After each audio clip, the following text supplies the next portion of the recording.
નમસ્કાર દર્શક મિત્રો, સંદેશના ડિજિટલ પ્લેટફોર્મમાં હું સુભાષ તમારું સ્વાગત કરું છું. મિત્રો, આજે દિવસ દરમિયાન દક્ષિણ ગુજરાતમાં અને ખાસ કરીને સુરતમાં જે રીતે બારે મેઘ ખાંગા થયા છે, જોતા મેઘ મહેર થઈ છે કે પછી મેઘ કહેર થયો છે એ સમજવું અત્યારે મુશ્કેલ થયું છે. ત્યારે ફરી એકવાર સુરતવાસીઓ માટે માઠા સમાચાર આવ્યા છે અને સમાચાર એ છે કે સાંજે 7:30 સુધીમાં સુરતમાં ભારેથી અતિ ભારે વરસાદ થઈ શકે છે અને ખાસ કરીને સુરત મહાનગરપાલિકા દ્વારા વિનંતી કરવામાં આવી છે સુરતવાસીઓને કે 9 વાગ્યા સુધીમાં પોતપોતાના ઘરે પહોંચી જવું અને ખાસ કરીને 9:30 વાગ્યા પછી ઘરની બહાર નીકળવું નહીં. અને એ સિવાય રાતના 11થી લઈને વહેલી સવારના 4 વાગ્યા સુધીમાં સુરતમાં બારે મેઘ ખાંગા થઈ શકે છે. વિંડીના માધ્યમથી હું આપને સમજાવવાનો પ્રયત્ન કરું છું.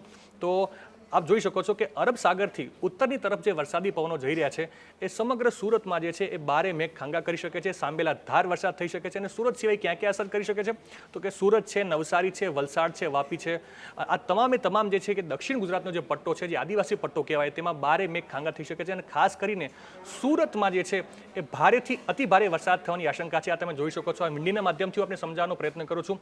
રાત્રે 10 વાગ્યા સુધીમાં કંઈક આવી હાલત છે, એટલે એમ કહેવાય કે આખા સુરતને અને સુરતની આસપાસના તમામ વિસ્તારને મેઘરાજા ખરા અર્થમાં ધમરોળી શકે એમ છે.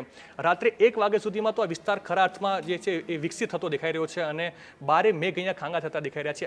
આખો આ જે પટ્ટો છે, આખો આ જે વિસ્તાર જે છે એ જે ખાડી વિસ્તારની આજુબાજુનો જે ભાગ છે ત્યાં સુરતથી લઈને નવસારી, વલસાડ, વાપી સુધી અહીંયા મેઘ મહેરની જગ્યાએ કદાચ મેઘ કહેર થાય એવી જે છે એ હવામાન વિભાગ તરફથી શંકાઓ સેવાઈ રહી છે.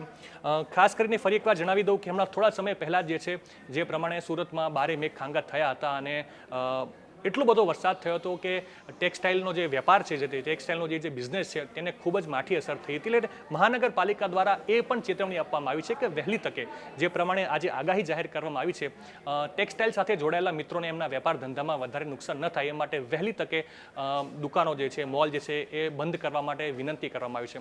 અત્યારે બસ આટલું જ. નવી અપડેટ સાથે હું આપને મળતો રહીશ. ત્યાં સુધી દેશ દુનિયાની તમામ ખબર માટે આપ જોડાયેલા રહેજો સંદેશ ડિજિટલ સાથે.